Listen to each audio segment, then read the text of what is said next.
Sir ये बताएं PTI के टिकट के लिए आए हैं ऑफिस? मैं अल्लाह के फजलो करम से चट्टान की तरह उनके साथ था, हूँ और रहूंगा। और इमरान खान के साथ खड़े हैं। और किसकी मैं बात कर रहा हूँ?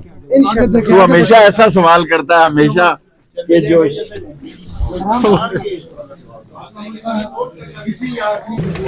शेख साहब,